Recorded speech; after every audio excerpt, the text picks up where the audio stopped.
السلام علیکم، good morning, آداب۔ آج بھی ہمارا موضوع ہے اسرائیل، حماس، فلسطین اور غازہ۔ اب تو 3 ہفتے سے بھی اوپر ہو چکے ہیں اس واقعے کو 7 اکتوبر کے، جس کے نتیجے میں اسرائیل نے اب کھلی جنگ اس نے شروع کی ہے غزہ کے خلاف۔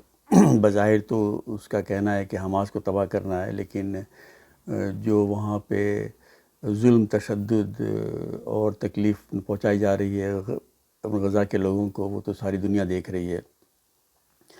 بہرحال اسرائیل کی مرضی سے تو سب کچھ نہیں ہوتا، اور یہاں بھی وہی ہو رہا ہے۔ پہلی بات تو یہ کہ اسرائیل کا جو ابھی جو رویہ ہے، اس میں جو انگریزی میں کہتے ہیں بلڈ لسٹ، کہ وہ ایک خون کا پیاسا، اس کی وجہ یہ ہے کہ اس کی جو بے عزتی 7 اکتوبر کو ہوئی ہے، یعنی اس کا جو ایک جو زوم تھا اسرائیل کا، اس کی ملٹری ٹیکنالوجی، ملٹری کیپیبلٹی، وہ جس طرح سے ٹوٹا ہے، کوئی سوچ بھی نہیں سکتا تھا، نہ اسرائیل میں نہ اسرائیل کے باہر، کہ حماس اس طرح سے ایک کامیاب آپریشن کرے گا جس میں کہ تقریباً 300 اسرائیلی فوجی اور پولیس والے مارے گئے، 200 سے اوپر یرغمال ہیں جس میں کافی فوجی ہیں، اور اس کے علاوہ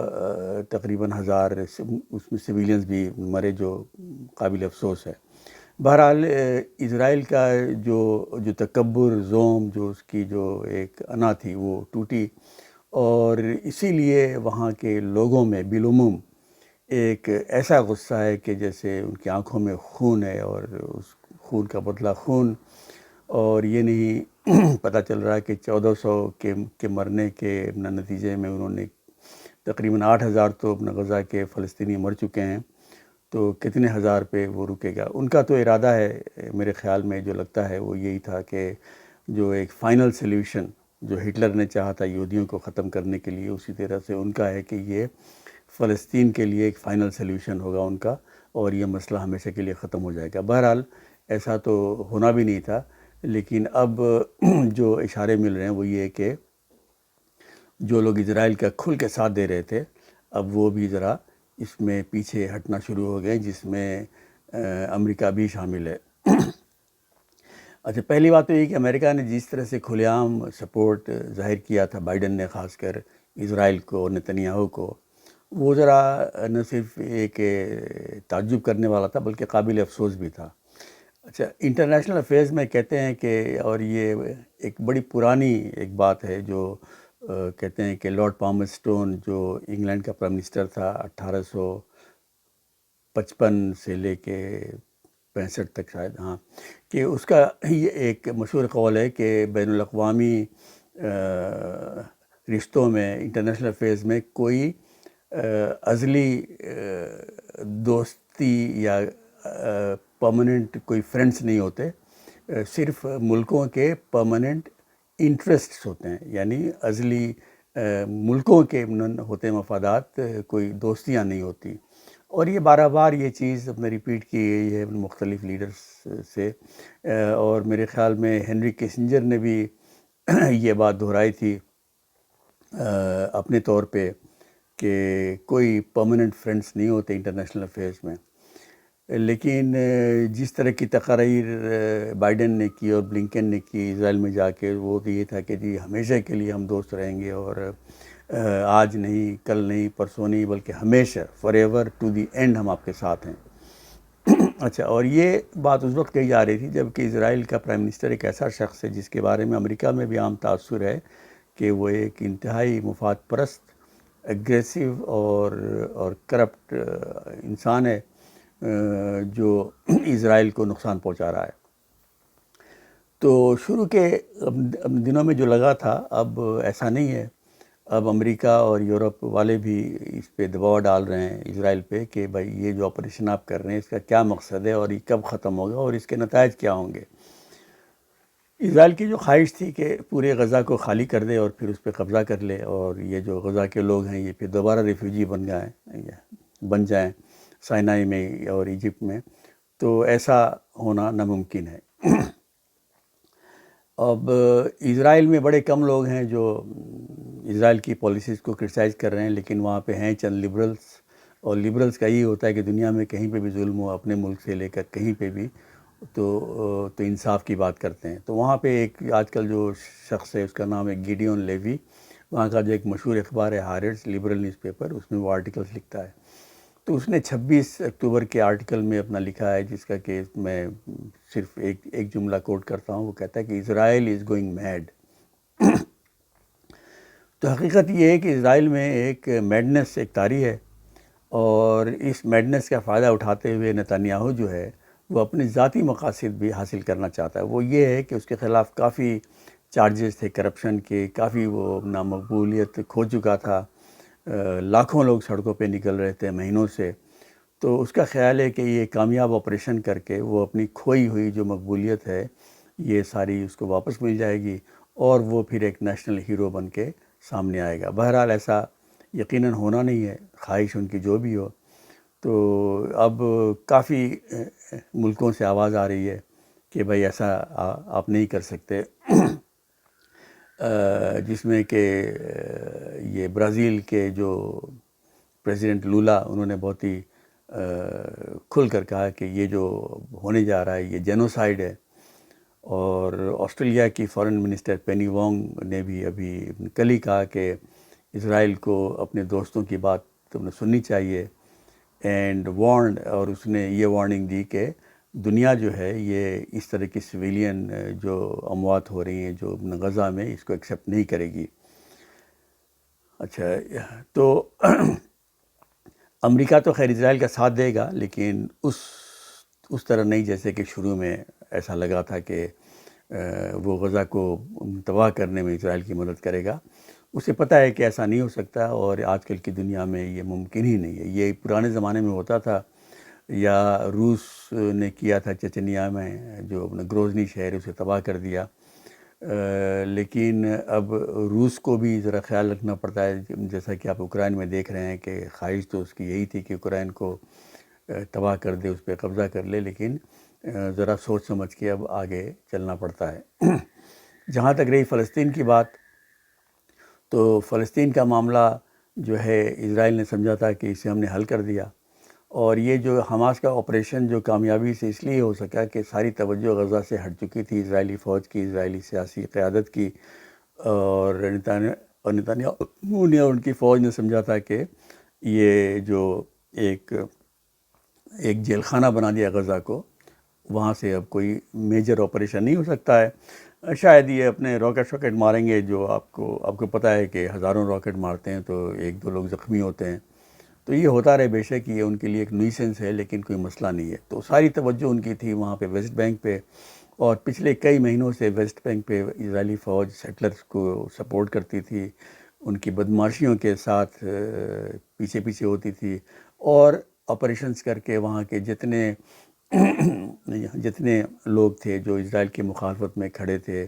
یا حماس سے ہمدردی رکھتے تھے، ان کی گرفتاریاں ہو رہی تھیں. تو مسئلہ اب واپس ہو کے بالکل وہاں پہ آ گیا جہاں پہ 1990s میں تھا یا انتفاضہ کے وقت تھا. اب دنیا کو یقیناً یہ دیکھنا پڑے گا کہ یہ فلسطین کا مسئلہ کس طرح حل کیا جائے. یقیناً جو حالات جس طرح سے ہیں ایسے تو چل ہی نہیں سکتا. اپارتھائیڈ 2023 میں مڈل ایسٹ میں یہ سوچ بھی نہیں سکتا کوئی کہ ایک ملک ایک دوسری قوم کے اوپر اپنی حکومت اپارتھائیڈ کے نوعیت پہ چلائے. لیکن ویسٹ جو ہے تقریباً خاموش تھا، اور سب سے زیادہ جو اس میں جو مجرم میں کہوں گا وہ ہیں عرب ملک خود، جنہوں نے اسرائیل کے اس رویے کے باوجود، یاد رکھیں کہ پچھلے 15 سال سے نتنیاہو حکومت میں ہے، اور اس نے فلسطینیوں کے ساتھ بات کرنے سے بھی انکار کیا ہوا ہے. کوئی اس میں پیش رفت نہیں ہو رہی تھی، بلکہ ہر طرح سے وہ فلسطینی جو ایشو ہے اسے ختم کرنے کے لیے کام کر رہا تھا، اور کامیاب بھی تھا. اور اس حالت میں عرب ملکوں نے، جس میں کہ امارات اور سعودی عرب اور یہ سارے شامل ہیں، انہوں نے تعلقات اسرائیل کے ساتھ اچھا کرنا شروع کر لیا، اور کچھ نے کر لیا. آپ کو اگر نہیں پتہ تو حیران ہوں گے کہ ٹرکی سے بھی روزانہ کئی فلائٹیں چلتی ہیں تیل ابیب کو، اسی طرح سے دبئی سے، ابوظہبی سے، اور مصر سے تو خیر ہی ہے، میرے خیال میں بحرین سے بھی شاید چلتی ہے، سعودی عرب کے ساتھ بھی تعلقات ہو رہے تھے، اور اس کی وجہ یہ تھی کہ یہ سارے جو حکمراں ہیں ان کے خیال میں یہ اسرائیل کے ساتھ اچھے تعلقات ہوں گے تو اسرائیل سے بھی ٹیکنالوجی ملے گی، بزنس اپرچونٹیز بڑھیں گی، اور اس کی وجہ سے امریکہ کے ساتھ بھی تعلقات مزید بہتر ہوں گے، اور امریکہ سے بھی کافی ہمیں یا مطلب ان ملکوں کو حمایت ملے گی، جس میں کہ ایران کے خلاف اور یہ ملٹری ٹیکنالوجی وغیرہ وغیرہ۔ تو بہرحال اب ہوا یہ ہے کہ اسرائیل ایک دلدل میں پھنس گیا ہے، ایک دلدل نہیں بلکہ کئی دلدل۔ ایک دلدل تو ہے جو فوجی دلدل ہے، اور آگے چل کر آپ دیکھیں گے کہ حماس نے ان کو روکنا ہے۔ دوسرا دلدل جو ہے وہ ہے اپنا ڈپلومیٹک، کہ اپنا دنیا میں کافی آواز اٹھنے لگی ہے کہ یہ اس طرح سے نہیں چل سکتا۔ تیسرا دلدل ہے سیاسی، اس لیے کہ اسرائیل میں بھی جو سیاسی پارٹیاں ہیں جو نتنیاہو کو اور ان کے ساتھ جو ایکسٹریمسٹ سیٹلرز ہیں، جو بدماش قسم کے جو حکومت میں ہیں، انہیں پسند نہیں کرتے، اور اب وہ آواز ابھی شروع کے چند ہفتے تو انہوں نے کچھ بھی نہیں کہا، چونکہ اسرائیل ایک شوق میں تھا اور ایک دشمن تھا جو حماس، لیکن اب آہستہ آہستہ آوازیں اٹھنی شروع ہو گئی ہیں، اور خاص کر وہ لوگ بہت ہی شور مچا رہے ہیں جن کے کہ عزیز یا رشتہ دار یا دوست وہاں پہ حماس کے قبضے میں ہیں، اور وہ یہ کہہ رہے ہیں کہ ہماری پہلی ترجیح ہونی چاہیے ان ہاسٹیجز کو وہاں سے واپس نکالنا، نہ کہ غزہ میں جا کے یہ اپنا غصہ اتارنا۔ اچھا، اور میرے خیال میں نتنیاہو جو ہے وہ یہ چاہتا بھی نہیں کہ وہ اس پہ کوئی مذاکرات کرے، اور بعد میں اس کا خیال ہے کہ جب بمباری وغیرہ ہوگی، آپریشن ہوگا، تو اس نے کہنا ہے کہ حماس نے ہاسٹیجز کو مار دیا۔ تو بہرحال دیکھیں کہ یہ آگے کیا رخ لیتا ہے، لیکن یقیناً میرا خیال ہے کہ جو بھی اس سے بات آگے نکلے گی وہ اسرائیل کے لیے اپنا کوئی مثبت نہیں ہوگی، اسرائیل کے انٹرسٹ سے اس سے نہیں سرو ہوں گے، لیکن فلسطینی جو ہیں وہ سیکریفائسز تو ہیں ان کی، خاص کر غزہ میں، اور کافی لوگ اس میں مریں گے، زخمی ہوں گے، اور لیکن اس کے نتیجے میں جو سامنے آئے گا وہ ان کے لیے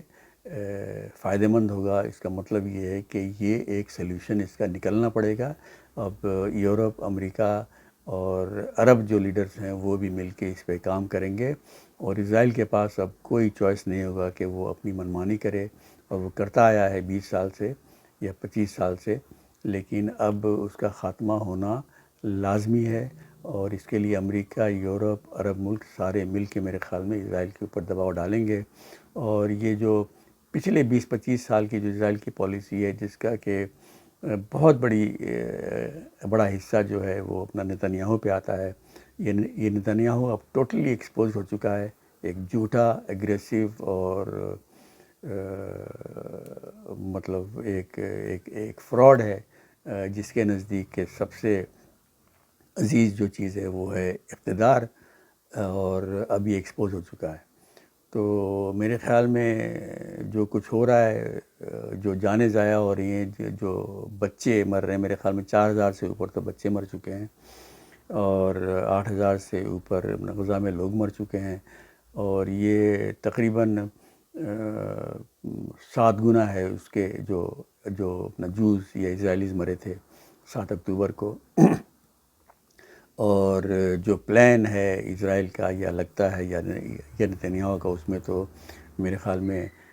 لاکھوں مریں گے، لیکن ایسا ہوگا نہیں، اور حالات اب میرے خیال میں قابو میں آنے شروع ہوں گے، جس کا مطلب یہ نکلے گا کہ سیز فائر نہیں تو جو کہتے ہیں ہیومینیٹیرین پازز، یعنی وقتی طور پہ، علاقائی طور پہ چھوٹے چھوٹے سیز فائرز ہوں گے، اور اسرائیل کو یہ آپریشن روکنا پڑے گا۔ اور چلیں دیکھتے ہیں آگے کیا ہوتا ہے۔ خدا حافظ۔